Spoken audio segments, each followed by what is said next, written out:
بسم اللہ الرحمن الرحیم الحمدللہ رب العالمین وبہ نستعین وصلی اللہ وسلم علی سید الانبیاء والمرسلین وعلی آلہ واصحابہ اجمعین ومن تبعہم بإحسان الی یوم الدین، اما بعد۔ اللہ تعالیٰ کی توفیق، اس کے فضل و کرم سے ایک عرصے کے بعد آج ہم لوگ یہاں پر جمع ہوئے ہیں۔ گزشتہ رات نائب ناظم جامعہ شیخ مفکر عمری حفظہ اللہ نے مجھ سے کہا کہ آج ایک موضوع کو آپ کے سامنے رکھنا ہے۔ انہوں نے ہی موضوع دیا کہ آزمائشوں کے دور میں ایک مسلمان کا کیا رول ہونا چاہیے، کیا کردار ہونا چاہیے، اللہ سبحانہ و تعالیٰ کے فیصلوں پر اسے کس درجے کی رضامندی کا اظہار کرنا چاہیے۔ یہ باتیں آپ کے سامنے رکھنے کے لیے انہوں نے کہی ہیں۔ 9:50 تک میرا وقت ہے، لیکن اس سے پہلے ہی وقت سے بڑھ کر کے موضوع میں آپ کے سامنے رکھنے کی کوشش کروں گا انشاءاللہ۔ یہ ایک طویل موضوع ہے۔ قرآن مجید میں اس موضوع سے متعلق اتنی آیات ہیں اور احادیث تو اس کثرت سے ہیں کہ اسے شمار میں لانا مشکل ہے۔ اس کی بنیادی وجہ یہ ہے کہ اللہ تعالیٰ نے اس دنیا کو ابتلا کی جگہ ہی بنایا ہے۔ اس وجہ سے ہی اس موضوع سے متعلق اتنی آیات ملتی ہیں، اتنی احادیث ملتی ہیں۔ اللہ سبحانہ و تعالیٰ نے اس دنیا کو چونکہ امتحان کی جگہ بنائے ہیں، تو پھر انبیاء علیہ السلام، ان کے متبعین، دیگر صالحین اور پھر کفار بھی، عام انسان بھی، سب کو اللہ نے آزمایا اور سب کے قصے اللہ نے بیان کیے قرآن میں۔ تو اس وجہ سے چونکہ یہ اصل الاصیل ہے، تو اس موضوع سے متعلق آیات احادیث کی کثرت ہونا لازمی ہے۔ اللہ رب العالمین نے قرآن مجید میں اپنی یہ سنت بتائے ہیں کہ اللہ کی سنت ہے، اللہ کا قانون ہے کہ اللہ آزمائیں گے ہی، اور یہ امتحان اللہ سبحانہ و تعالیٰ نے ہر دو کے لیے رکھے ہیں، مسلمان کے لیے بھی، کافر کے لیے بھی۔ اللہ تعالیٰ نے سورۃ العنکبوت میں بیان فرمایا، آغاز میں اہل علم کہتے ہیں کہ سورۃ العنکبوت کا خلاصہ یہ ہے کہ اس میں اللہ تعالیٰ نے طرح طرح کی آزمائشوں کو بیان کیا ہے۔ الف لام میم احسب الناس ان یترکوا ان یقولوا آمنا وهم لا یفتنون وَلَقَدْ فَتَنَّا الَّذِينَ مِن قَبْلِهِمْ فَلَيَعْلَمَنَّ اللَّهُ الَّذِينَ صَدَقُوا وَلَيَعْلَمَنَّ الْكَاذِبِينَ۔ اللہ رب العالمین نے جو اظہار کرتے ہیں ایمان کا، جو دعویٰ کرتے ہیں، جو دلچسپی بتاتے ہیں کہ ہم نے اللہ کے دین کو قبول کیا ہے، تو اللہ تعالیٰ ضرور آزمائیں گے ان کو۔ اللہ سبحانہ و تعالیٰ کا جو علم ہے وہ ازل سے ہے، ازل سے ہے اللہ رب العالمین کو، سبھی چیزیں آپ اللہ رب العالمین کے علم میں ہیں۔ لیکن ایک چیز ہوتی ہے القدر، ایک چیز ہوتی ہے القضاء۔ القدر وہ جو اللہ رب العالمین نے آغاز میں لکھ رکھے ہیں،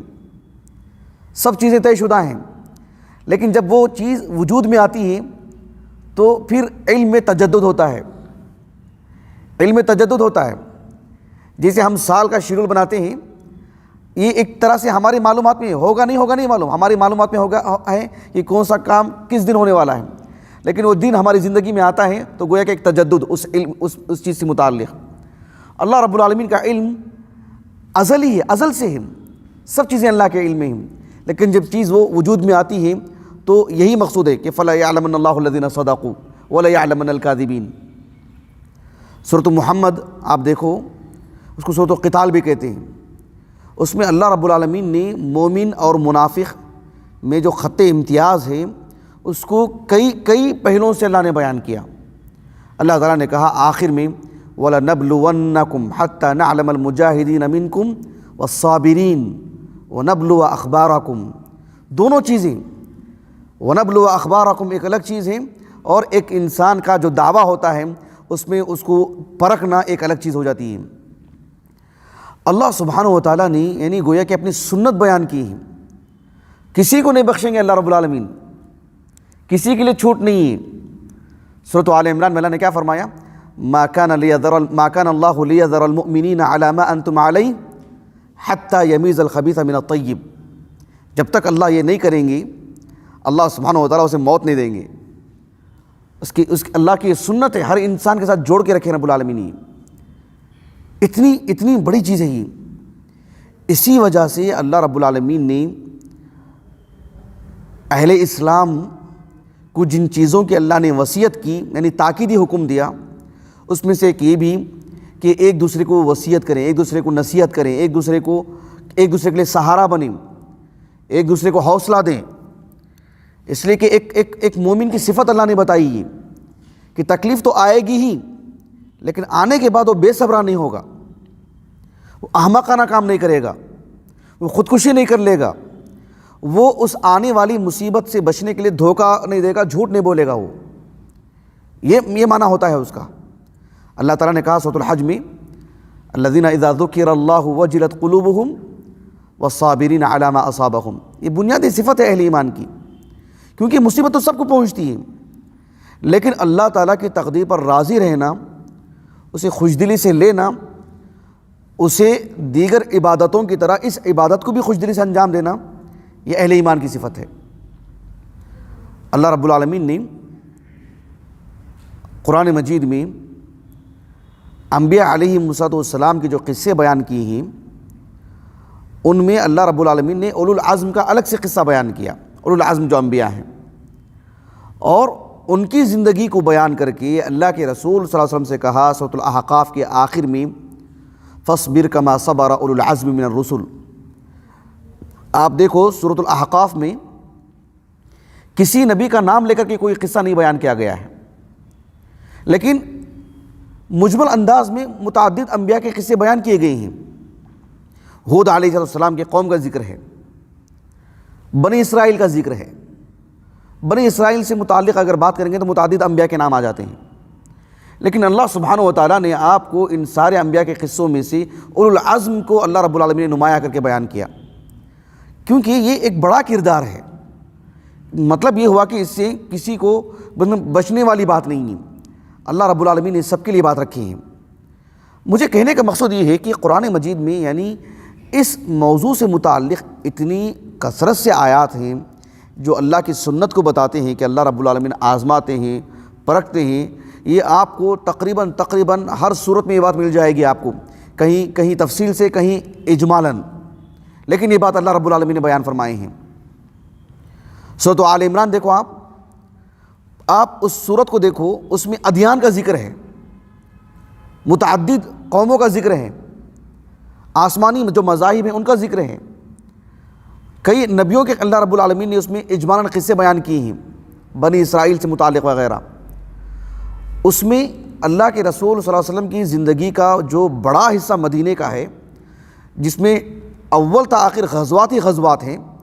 خصوصاً بدر اور احد کا جو معاملہ ہے اس کو اللہ تعالیٰ نے ذکر کیا اور پھر اللہ تعالیٰ نے آخر میں نصیحت کیا کہ یا ایھا الذین آمنوا اصبروا وصابروا ورابطوا واتقوا اللہ لعلکم تفلحون. آپ ذی علم ہیں, خاص کر جو بڑی جماعت کے افراد ہیں, میں سمجھتا ہوں جزیات میں جانے کی ضرورت نہیں, آپ اس کو آسانی سے سمجھ لیں گے اس بات کو. ایک حدیث مبارکہ ہے سنن ترمذی کی, سنن ترمذی میں ابواب الزہد, اور یہ حدیث اس میں بھی ہے سنن ماجہ میں کتاب الفتن میں. سعد بن ابی وقاص رضی اللہ عنہ وہ کہتے ہیں کہ وہ اللہ کے رسول سے انہوں نے سوال کیا,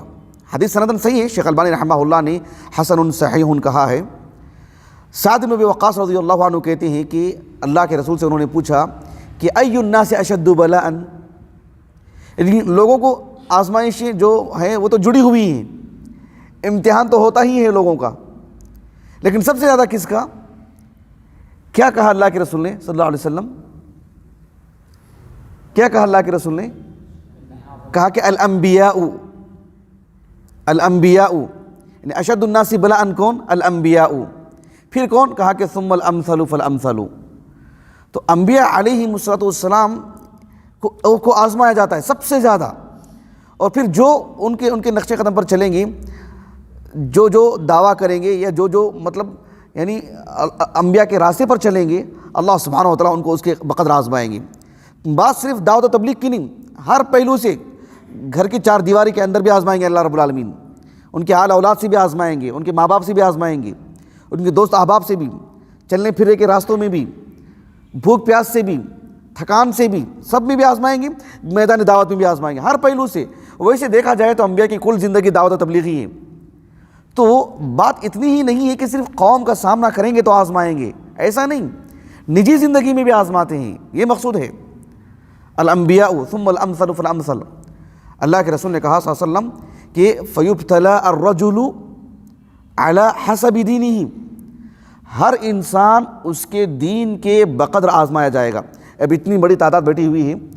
سب کے لیے آزمائش تو ہے ہی، لیکن کیسے؟ علی حسب دینہ، ان کان دینہ صلبا اشتد بلاؤہ، اگر کسی کا دین ٹھوس ہے، معیاری ہے، اللہ رب العالمین کے دین پر ثبات قدمی کا بالکل یعنی عمدگی سے مظاہرہ کرتا ہے، تو پھر اشتد بلاؤہ، اللہ اکبر، سبحان اللہ۔ وَإِن كَانَ فِي دِينِهِ رِقَّةٌ ابْتُلِيَ عَلَى حَسَبِ دِينِهِ، اگر وہ بالکل ہلکے پھلکے انداز میں دین پر قائم رہتا ہے، اس کے حساب سے اس کے لیے آزمائش، لیکن آزمائش دونوں کے لیے، جو زیادہ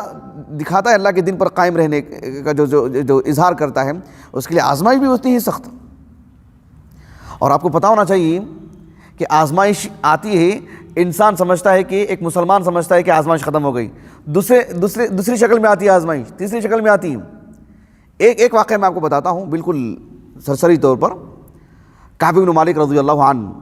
ابھی صحیح الحفاظ میں ہم نے تفصیل سے پڑھا اس کو، جو کتاب التوبہ ہے صحیح مسلم کی، متفق علیہ حدیث ہے وہ، صحیح بخاری میں تو ایک سے زائد مقامات پر ہے، کتاب التفسیر میں بھی ہے بہت تفصیل سے، سورۃ التوبہ کے تفسیر میں، صحیح مسلم میں تو کتاب التوبہ میں مستقل باب حدیث توبۃ کعب، ایسے باب قائم کیا امام نووی نے رحمہ اللہ۔ حدیث بہت طویل ہے، بہت طویل ہے۔ کعب بن مالک رضی اللہ عنہ کہتے ہیں کہ تبوک کا جو موقع تھا نا 9 ہجری کا، وہ کہتے ہیں کہ میری پوری زندگی میں جب میں اس وقت خوشحال تھا، میں اس سے پہلے کبھی خوشحال نہیں تھا میں، اور جو ہے بالکل میری کھیتی کی اگر بات کرتے ہیں تو فصل پکنے کے لیے تیار، فصل پکنے کے لیے نہیں، فصل کے کاٹنے کا وقت تھا، اور اتنا خوشحال کبھی نہیں تھا میری زندگی میں جو میں اس وقت خوشحال تھا، اتنی خوشحالی میری زندگی میں۔ اور وہ بتاتے ہیں کہ میری زندگی میں کبھی بھی 2 اونٹنیاں ایک ساتھ میرے پاس نہیں تھی جو اس وقت تھی میرے پاس۔ کہنا یہ چاہ رہے تھے کہ مال دولت اور گھریلوی اعتبار سے میں اتنا خوشحال کہ گویا کہ وہ میرے لیے ایک آزمائش کا دور تھا میرے لیے، اور میری فصلیں کٹنے کے لیے تیار، بالکل سخت گرمی کا موسم، یہ سب چیزیں میرے ساتھ جڑی ہوئی تھیں۔ اللہ کے رسول صلی اللہ علیہ وسلم تیاری کر رہے ہیں نکلنے کی تبوک کے لیے، صحابہ تیاری کر رہے ہیں، اور میں یہ سوچ رہا ہوں کہ جو ہے میں تیاری کر لوں گا، میں رات کا موقع ہے نا، تیاری کر لوں گا، پھر رات میں سو جاتا، صبح میں اٹھ کے سوچتا کہ صبح میں کر لیں گے، صبح میں نہیں کرتا تو سوچتا کہ رات میں کر لوں گا، ایسے ہی کرتے کرتے دن نکل گئے، اللہ کے رسول نکل گئے صلی اللہ علیہ وسلم، صحابہ بھی نکل گئے، میں یہی سوچتا رہا کہ میں 2 دن کے بعد تیار ہو جاؤں گا، جا کے ان سے مل جاؤں گا میں۔ بہرحال یہ سب کو معلوم ہے یہ قصہ۔ اب مجھے بتانا مقصود کیا ہے کہ اللہ کے رسول جب واپس آئے صلی اللہ علیہ وسلم کیا صورت حال تھی، سب کچھ جو ہے یہ حدیث میں ہمیں یہ باتیں ملتی ہیں اور آپ لوگوں کے علم میں ہیں۔ میں میری دلیل کا جو حصہ ہے وہ میں آپ کو بتانا چاہ رہا ہوں۔ جب اللہ کے رسول واپس آئے صلی اللہ علیہ وسلم اور ان کے لیے ایک طرح کا بائیکاٹ کیا گیا اور صحابہ سے میل ملاپ جو ہے ان پر پابندی لگی، یہ کہتے ہیں کہ اسی دوران جو غسانی حکومت تھی ملک شام میں، آل غسان، ان کا ایک کارندہ بطور تاجر آیا تھا مدینے کو، مدینۃ الرسول، اور اس نے لوگوں سے کہا کہ بھائی من یدلنی علی کعب، مجھے ذرا کعب سے ملا دو، کعب بن مالک سے۔ کعب بن مالک رضی اللہ عنہ کی طرف جب اشارہ کیا گیا تو وہ آیا اور آ کر کے ایک خط دیا بادشاہ کی طرف سے۔ آج آپ دیکھو ہم ہندوستان میں رہتے ہیں، سیاسی نقطہ نظر سے ایم ایل اے کو کیسے خریدا جاتا ہے، پل بھر میں یہ منصبدار نہیں رہ جاتا اور یہ منصبدار بن جاتا ہے، کرسی اس کے ہاتھ سے نکل کے اس کے ہاتھ پہ چلی جاتی ہے، چند پیسوں کی خاطر ایک آدمی جو زندگی بھر اس کے لیے لگا ہوا تھا اور اچانک اس کے کھاتے میں چلا جاتا ہے۔ کعب بن مالک رضی اللہ عنہ مدینے کے اثر و رسوخ والے انسان اور نہایت جذباتی بھی، ایک اچھے شاعر بھی تھے آپ، اور گفتگو میں کوئی مثیل نہیں آپ کی، خود کہتے ہیں وہ کہتے ہیں کہ اگر میں جھوٹ بول کے نکلنا چاہوں تو نکل سکتا تھا میں، اتنی اچھی تھی زبان ان کی، اتنے پیارے انداز سے بول کے نکل سکتے تھے، ان سچائی کو آپ نے زور دیا بحیثیت مسلم۔ وہ کہتے ہیں کہ بادشاہ نے جو خط لکھا، کہا کہ بھائی ہم کو معلوم ہوا کہ جو ہے ان صاحبہ کا قد جفاک، الفاظ دیکھو آپ کے ساتھی نے آپ کے ساتھ زیادتی کی ہے، آپ کے ساتھ ایسا نہیں ہونا چاہیے، آپ کون ہیں؟ آپ ایسے ہیں اور آپ ایسے ہیں، آپ کے ساتھ ایسے، آپ ہمارے پاس آ جائیے، ہم دیکھو آپ کے ساتھ کیسے برتاؤ کرتے ہیں، آپ کے شایان شان۔ کعب بن مالک کہتے ہیں رضی اللہ عنہ اس خط کو لے کر کے وَهَذَا أَيْضًا مِنَ الْبَلَاءِ، یہ مجھے آپ کو مقصود تھا کہنا، ایک اتنی بڑی آزمائش سے میں گزر رہا ہوں،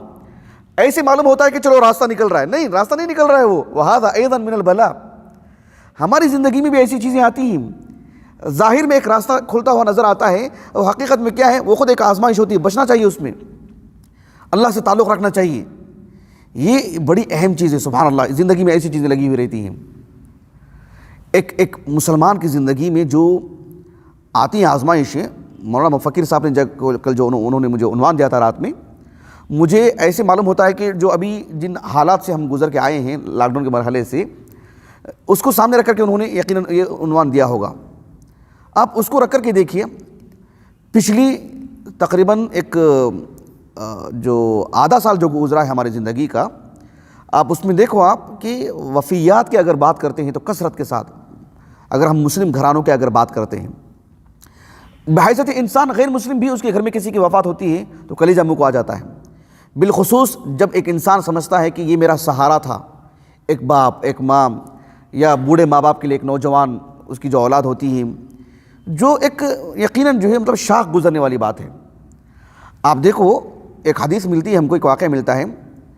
کہ وفات کا جو صدمہ ہوتا ہے انسان پر کس درجے کا ہوتا ہے۔ ایک حدیث مبارکہ ہے صحیح بخاری کی کتاب الجہاد والسیر میں،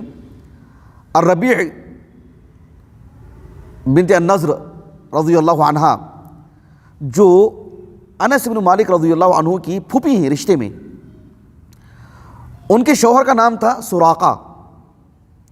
اور اللہ نے آپ کو جو اولاد دی تھی ان کا نام تھا حارثہ، یعنی ام حارثہ، الربیع بنت النضر۔ ان کے جو فرزند ہیں حارثہ بدر میں شریک تھے، بہت چھوٹی بھی عمر نہیں تھی کہ اللہ کے رسول نے انہیں رد کر دیا ہو، اور اچھی خاصی عمر بھی نہیں تھی، 20 سال کے آس پاس کی نوجوان، بالضبط مجھے عمر نہیں معلوم ہے ان کی، لگ بھگ غلام کا لفظ آتا ہے۔ تو یہ شریک تھے بدر میں، اور کیا ہوا کہ حدیث میں جو الفاظ آتے ہیں صحیح بخاری کی، اصابہ سہم غرب، مطلب یہ کہ اچانک آ کے تیر لگا، کس نے مارا قاتل نہیں معلوم، کیا کسی مسلمان ہی کی طرف سے جو ہے مطلب ایک چوک ہو گیا آ کے تیر لگ گیا ان کو، یا کیا کچھ ہوا نہیں معلوم، بس اچانک آ کے تیر لگ گیا۔ امام بخاری رحمہ اللہ اس واقعے سے یہ استدلال کرنا چاہتے ہیں کہ میدان جنگ میں ایک مسلمان شہید ہوتا ہے، مقتول ہوتا ہے تو وہ شہید ہے، قطع نظر اس کے کہ وہ قاتل کون رہا ہے، اب قاتل کی کھوج میں نہیں رہنا چاہیے۔ اس سے استدلال کہ امام بخاری رحمہ اللہ نے اصابہ سہم غرب، یعنی اچانک تیر لگا، کس سے لگا نہیں معلوم، قاتل کو نہیں معلوم۔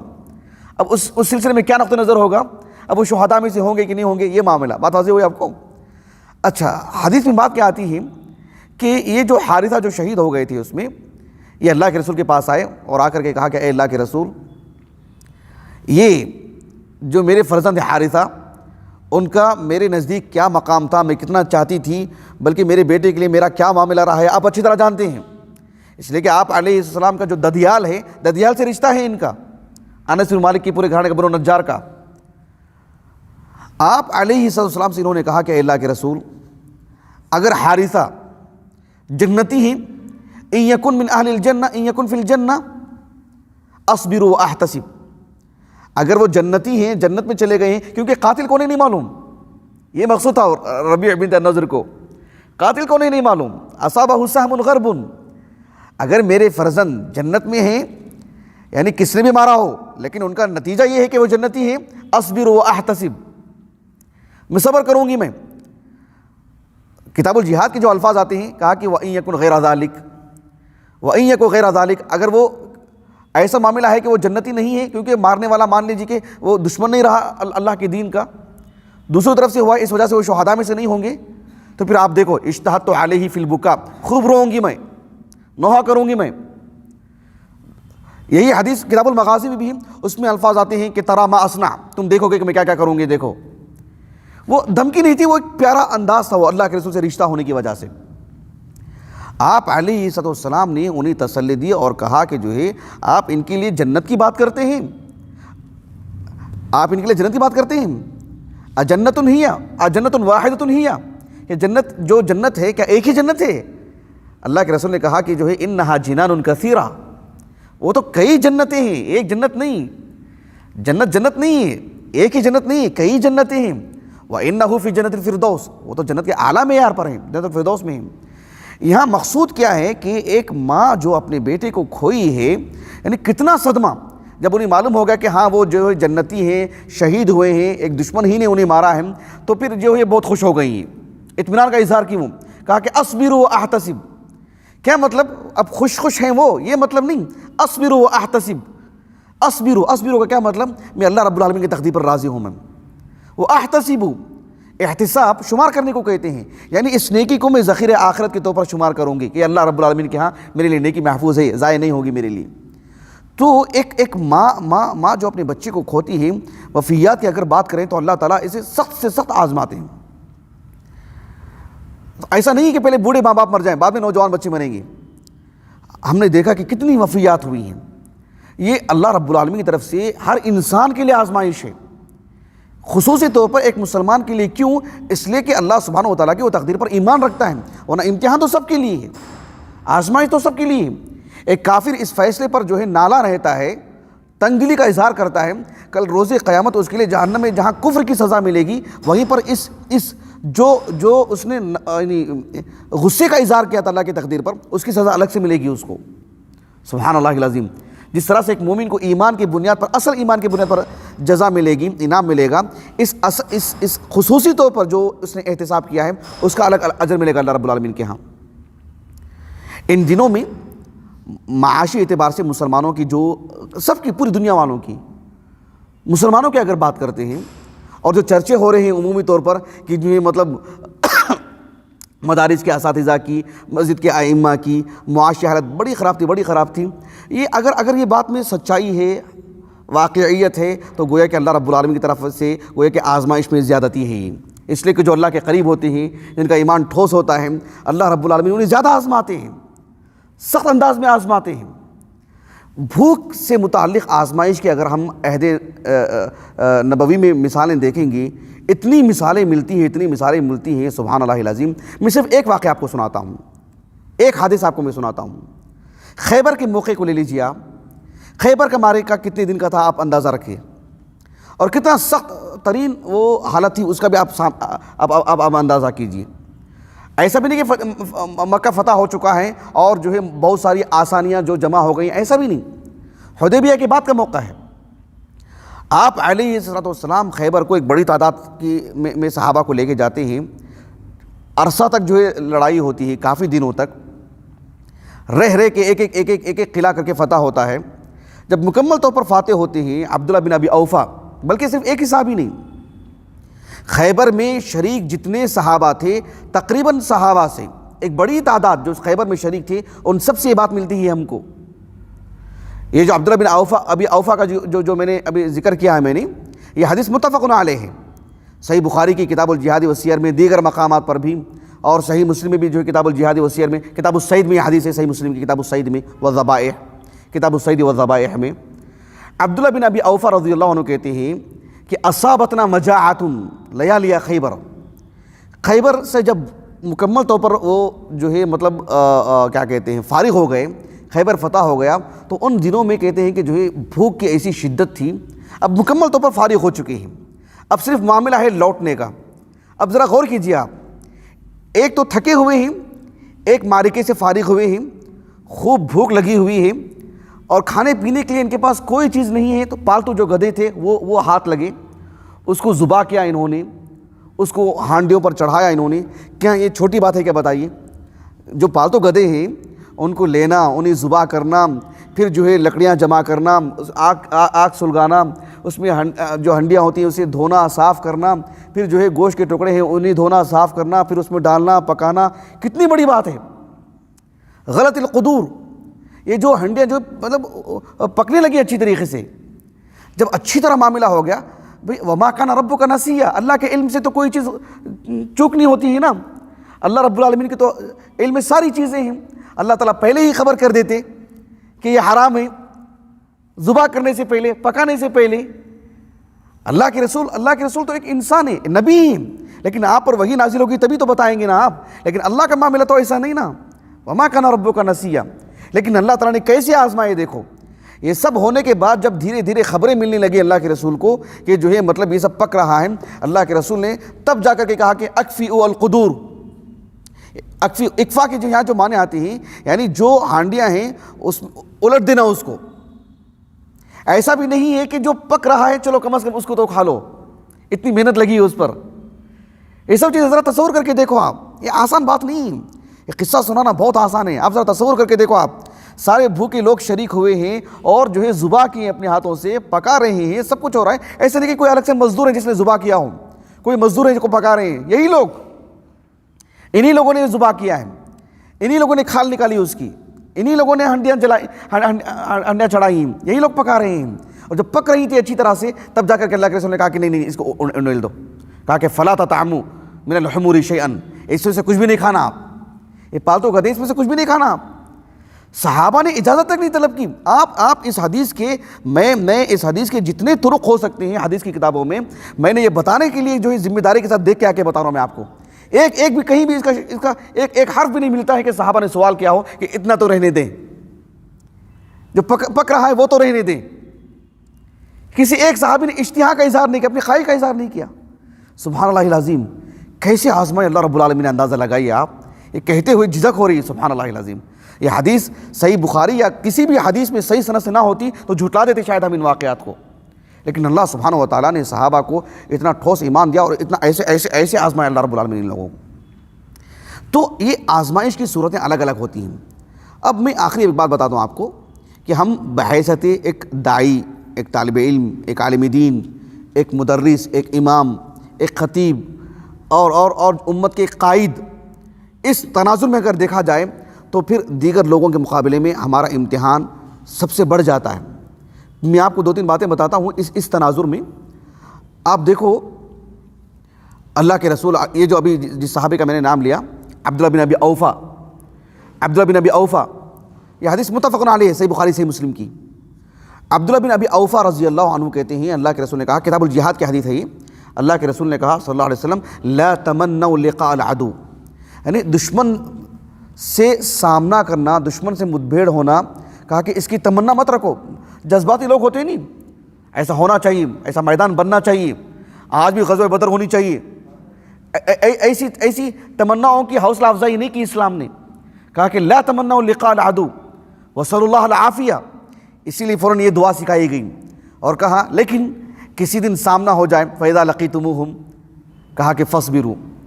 جب تمہارا سامنا ہو جائے تو صبر کرنا چاہیے۔ ہمیں اللہ سے یہ دعا نہیں کرنا چاہیے، یہ تمنا نہیں کرنی چاہیے کہ ہمارا ایمان کا امتحان لیا جائے، ہم ایمان میں بہت مضبوط ہیں، دوبارہ ایسے لاک ڈاؤن کے مراحل آئیں، ہم اپنے گھروں میں بند ہو جائیں، دوبارہ جو ہے تعلیمی سلسلے منقطع ہو جائیں، یہ ہو جائیں تاکہ جو ہے مطلب اس کو وہ امتحان کا مزہ ہی الگ ہے، یہ نہیں کرنا چاہیے اسے۔ لا قدر اللہ، زندگی میں کبھی ایسا معاملہ آ جائے تو پھر فَإِذَا لَقِيتُمُوهُمْ فَاصْبِرُوا، یہ کہا اللہ کے رسول نے، جب زندگی میں تمہارے لیے ایسی آزمائشیں آ جاتی ہیں تب جو ہے مطلب کھڑے اتریں، اس پہ قائم رہیں۔ ابن ابی جمرہ رحمہ اللہ کہتے ہیں کہ فیہ دلیل علی الصبر عند نزول المحنہ، یہ حدیث مبارکہ سے اہل علم نے بطور دلیل اس حدیث کو پیش کیا کہ جب ایک مسلمان کی زندگی میں دیکھیں کہ کچھ آزمائشیں اجتماعی ہوتی ہیں، کچھ آزمائشیں انفرادی ہوتی ہیں، سب چیزیں بحال ہوں گی، کسی کے گھر میں آزمائش ہوگی، گھر میں کسی فرد کے لیے بھی آزمائش ہو سکتی ہے، اجتماعی طور پر بھی ہوتی ہے۔ جب ایسا ہو جائے تب جا کے صبر کرنا چاہیے۔ آپ کو معلوم ہونا چاہیے حدیبیہ کے موقع پر عثمان بن عفان رضی اللہ عنہ جب گئے تھے نا مکے کے اندر، یعنی مکے کے اندر نہیں بولنا چاہیے، حرم کے اندر، تب افواہیں عام ہو گئی کہ جو آپ کو قتل کر دیا گیا ہے۔ اللہ کے رسول نے بیعت لکھ درخت کے نیچے، بیعت الرضوان، تو وہ کون سی بیعت تھی؟ وہ حدیث میں صراحت ہے کہ بایعنا علی الموت، یہی نے کہا نا صحابہ نے، سلمہ بن اکوع اور دیگر صحابہ نے، بایعنا علی الموت، اپنے اللہ کے رسول سے جو بیعت کی کس پر؟ موت پر۔ صحیح بخاری کی کتاب الجہاد میں ایک حدیث آتی ہے عبداللہ بن عمر سے. عبداللہ بن عمر نے وہ سارا حال بتایا کہ جو ہے جس درخت کے نیچے بیعت ہوئی تھی وہ درخت آج ہمارے علم میں نہیں ہے، یہ اللہ کی رحمت ہے وغیرہ، یہ آپ کے علم میں ہے. عبداللہ بن عمر رضی اللہ عنہما نے اس حدیث کو جو سنائے تھے وہ اپنے شاگرد نافع کو. نافع رحمہ اللہ معروف علماء مدینہ میں سے، ان کے ایک شاگرد ہیں بصری عالم دین جویریہ بن اسما، معروف عالم دین، کتب ستہ کی رجال میں سے. جویریہ بن اسما رحمہ اللہ کہتے ہیں کہ میں نے ہمارے استاذ نافع رحمہ اللہ سے میں نے پوچھا کہ کس چیز پر بیعت کی تھی صحابہ نے اللہ کے رسول سے، یعنی علی ای شیء بایعہم، صحابہ سے اللہ کے رسول نے کس بات پر بیعت لی؟ علی الموت، موت پر بیعت لی کیا؟ نافع رحمہ اللہ نے کہا کہ لا، بایعہم علی الصبر، یعنی موت آئے گی نہیں آئے گی کس کو معلوم، موت آ بھی سکتی ہے موت نہیں بھی آ سکتی ہے، لیکن کس پر بیعت لی؟ صبر سے، یعنی آپ ثبات قدمی کا مظاہرہ کرتے رہیں، کیا ہوگا وہ ہم کو نہیں معلوم. یعنی یہ جنونی سوچ نہیں دی گئی کہ جائیں تو آپ کو مرنا ہی، آپ کو واپس آنے کا نہیں ہے،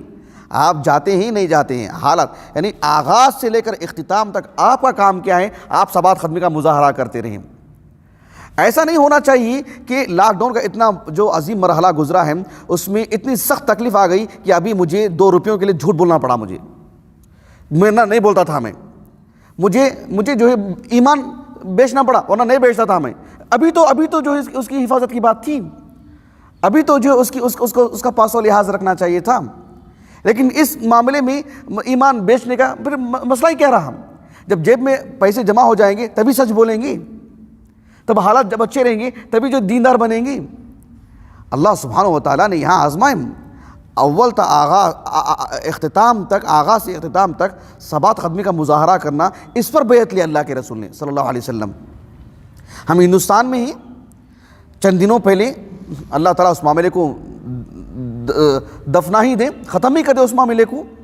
NRC کا معاملہ آیا تھا. آگے ہم اس ملک میں رہتے ہیں، کیا کچھ ہوگا یہ اللہ ہی بہتر جانتے ہیں. اللہ عافیت سے رکھے، سلامتی سے رکھے، اللہ جو کہ بھائی چارگی سے رکھے. آپ دیکھو بحیثیت مسلمان اللہ رب العالمین نے اس دین کو غلبہ عطا کیے ہیں، اس دین ہی کو اللہ تعالیٰ جو ہے مطلب غالب کر کے رہیں گے. اس دین کو پھیلانے کے لیے دور دور تک لے کے جانے کے لیے اللہ تعالیٰ قائم رکھیں گے ایک جماعت کو. اس کے باوجود بھی اس جماعت کے لیے آزمائشیں آتی رہیں گی. آپ غور کیجئے، آپ احد کے موقع پر، یعنی عفواً حدیبیہ کے موقع پر، صحیح بخاری کی حدیث ہے، صحیح بخاری صحیح مسلم کی، جب اللہ کے رسول نے جو معاہدے پر جو لکھوایا نا، آپ نے محمد الرسول اللہ کے بجائے محمد ابن عبداللہ آپ نے لکھوایا، اور پھر جو کچھ بھی شروط وہاں پر تھے، عمر بن الخطاب رضی اللہ عنہ میں جو گرم جوشی تھی، آپ نے کیا کہا اللہ کے رسول سے؟ السنا علی الحق وہم علی الباطل. اللہ کے رسول نے کہا کہ بلا، کیا ہم حق پر نہیں ہیں اور وہ باطل پر نہیں؟ الیس قتلانا فی الجنہ وقتلاہم فی النار، ہمارے جو مقتولین ہیں وہ سب کے سب جنتی ہیں، ان کے مقتولین تو جہنمی ہیں. کیا یہ بات ایسی نہیں ہے؟ اللہ کے رسول نے کہا کہ آپ جو کہہ رہے ہیں وہی ہے، آپ جو کہہ رہے ہیں وہی ہے. لیکن اللہ کے رسول سے انہوں نے کہا کہ اللہ کے رسول ہم کیسے ان سے جو ہے سمجھوتا کر لیں، کیسے ہم نیچے اتر جائیں؟ اللہ تعالیٰ کی طرف سے ابھی فیصلہ کن بات نہیں آئی ہے کیا؟ اللہ کے رسول نے کہا کہ یا ابن الخطاب انی رسول اللہ ولن یضیعن اللہ ابدا، میں اللہ کا رسول ہوں، میں اللہ مجھے کبھی ضائع نہیں کریں گے. حدیث میں جو الفاظ آتے ہیں فرجع متغیظا، وہاں سے دل تنگ کر کے نکلے عمر بن خطاب نے. شرح صدر نہیں ہے آپ کو، شرح صدر نہیں ہے آپ کو. یہی بات جا کر کے آپ نے ابو بکر صدیق سے کہا، ابو بکر صدیق نے وہی باتیں کہی ہو بہو جو اللہ کے رسول نے کہی. فنزلت سورۃ الفتح، جب سورۃ الفتح نازل ہوئی تب جا کے دل ٹھنڈا ہوا ان کا، ہاں فتح ہمارے لیے، غلبہ ہمارے لیے.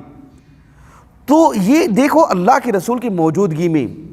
یہ صورتحال ہے کہ جو ہے مطلب یعنی یہ کہنا پڑا عمر بن خطاب کو السنا علی الحق وہم علی الباطل. تو آج ہم ہندوستان میں رہتے ہیں، ظاہری اعتبار سے کچھ فیصلے ہمارے، آپ دیکھو کیا فیصلے آئے، کیا ہوا. آپ دیکھو نا فی الحال ہندوستان کے صورتحال کیا ہے. چاہ کے بھی کوئی جو ہے مطلب اس مسئلے کا چرچا نہیں کر سکتا آج کی تاریخ میں. اللہ سبحانہ و تعالیٰ نے یعنی اس مرحلے میں لا کے کھڑا کی اس حکومت کو. تو اللہ سبحانہ و تعالیٰ نے یہ معاملہ رکھی ہے. تو ہم یہاں رہتے تو اس کا یہ معاملہ نہیں، یہ مطلب نہیں ہے کہ ہم کمزور ہو گئے ہیں. آپ کو معلوم ہونا چاہیے کہ ہم تو ہندوستان میں رہتے ہیں، یہاں کی آبادی بھلے ہی یہ ایک سیکولر ملک ہے لیکن آبادی یہاں کی غیر مسلمین کی زیادہ ہے۔ آپ کو معلوم ہونا چاہیے کہ صحیح بخاری میں ایک حدیث آتی ہے حذیفہ بن الیمان سے رضی اللہ عنہ، حذیفہ بن الیمان رضی اللہ عنہ کہتے ہیں، صحیح بخاری کی روایت ہے کتاب الجہاد والسیر کی۔ اب حذیفہ کا انتقال کب ہوا کوئی بتا سکتے ہیں؟ 36 ہجری کو۔ میں کیوں پوچھ رہا ہوں یہ تاریخ ان کا انتقال کب ہوا؟ یہ بتانے کے لیے کہ یہ واقعہ کب کا ہے، اس سے آپ کو اندازہ ہوگا کہ کب یہ صورتحال پیش آئی۔ کہ 36 ہجری سے پہلے کا جو واقعہ ہے عثمان بن عفان کے دور خلافت کی بات ہے، عثمان بن عفان کے دور خلافت کی بات، کبار صحابہ موجود ہیں۔ حذیفہ رضی اللہ عنہ کہتے ہیں لقد رأیتنا، یعنی ہم نے ایسے ایسے منظر دیکھے ہیں کہ ابتلینا، ہم ایسے ایسے انداز میں آزمائے گئے ہیں کہ حتی ان الرجل لیصلی وحدہ وہو خائف، ایک آدمی تنہا نماز پڑھتا تھا ڈر کر کے، خوف کی حالت میں۔ یعنی عثمان بن عفان رضی اللہ عنہ کے دور خلافت میں کچھ گورنر ایسے تھے جو عصر کی نماز کو تاخیر کر کے پڑھتے تھے، اس میں سے مسلمانوں میں سے خاص کر صحابہ اور دیگر کچھ لوگ وہ اصل وقت میں نماز پڑھتے تھے، عصر کی نماز، پھر جا کر کے جماعت سے پھر جماعت سے نماز پڑھتے تھے۔ الگ سے کیوں پڑھتے تھے؟ وقت پر پڑھ لینے کے لیے، لیکن وہ مسجد میں آ کر نہیں پڑھتے تھے۔ ان الرجل لیصلی وحدہ وہو خائف،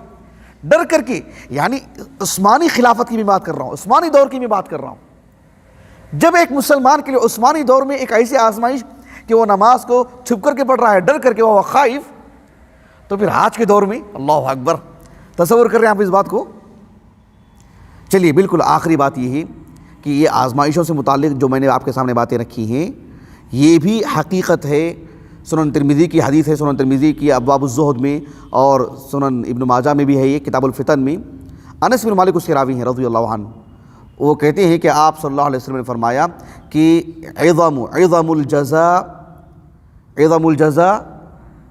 على عظم البلاء، عظم الجزاء على عظم البلاء، یعنی ایک مسلمان کو جتنا سخت آزمایا جائے گا اللہ کی طرف سے انعام بھی اتنا ہی بڑا ہوگا۔ اللہ کے رسول نے کہا ان اللہ اذا احب قوما ابتلاہم، اللہ تعالیٰ جب کسی کو پسند کرتے ہیں، چاہتے ہیں، محبت کرتے ہیں تو اللہ تعالیٰ اسے آزماتے ہیں۔ فمن رضی فلہ الرضا ومن سخط فلہ السخط، جو اللہ کے تقدیر پر راضی ہو جاتا ہے اللہ تعالیٰ کے لیے اس کے لیے ہمیشہ کی رضا۔ سبحان اللہ۔ جو ناگو چڑھاتا ہے، دل میں گھٹن محسوس کرتا ہے، باتیں بناتا ہے اللہ کی تقدیر پر، تو اس پر اللہ رب العالمین کا غصہ ہے۔ الغضب نہیں، السخط کہتے ہیں عمومی طور پر جو اوپر سے غصہ ہوتا ہے۔ ایک بڑا شخص، باپ، استاذ جو بڑا ہے، وہ چھوٹوں پر جو غصہ ہوتا ہے اس کے لیے یہ لفظ آتا ہے۔ کیا ہمارے لیے سعادت نہیں چاہیے کہ رہی صحیح دنیا ہماری ختم ہو جائے زندگی، اور ہمارے لیے یہ کہا جائے کہ والملائکۃ یدخلون علیہم من کل باب سلام علیکم بما صبرتم۔ با کیا ہے وہ سببیہ، سلام علیکم بما صبرتم فنعم عقبی الدار، زندگی پر جو تم نے صبر کی ہے، یہ اب جو ہے ایک ہلکی بات معلوم ہوتی ہے۔ اللہ کی توفیق سے اگر اس پر قائم رہیں، اسی پر موت ہو، تو یہ چیز بہت بڑا انعام بن جاتی ہے یہ چیز۔ بہرحال میں اپنی بات ختم کرتا ہوں، وقت بالکل بھی ہو چکا ہے، 9:50 ہو چکے ہیں۔ اللہ تعالی ہمیں اللہ کے دین پر صبر و ثبات کی سعادت نصیب فرمائے۔ جو باتیں ہم نے پڑھی ہیں، سنی ہیں، اللہ تعالیٰ اسے عمل میں لانے کی توفیق عطا فرمائے۔ اللہ تعالیٰ اس کی دین کی پسندیدگی ہمارے دل میں ڈال دے، اللہ کی محبت ہمارے دل میں ہو، اللہ ہمیں عافیت سے رکھے، اللہ تعالیٰ ہمیں سلامتی سے رکھے۔ سبحانک اللہم و بحمدک، اشہد ان لا الہ الا انت، استغفرک و اتوب الیک۔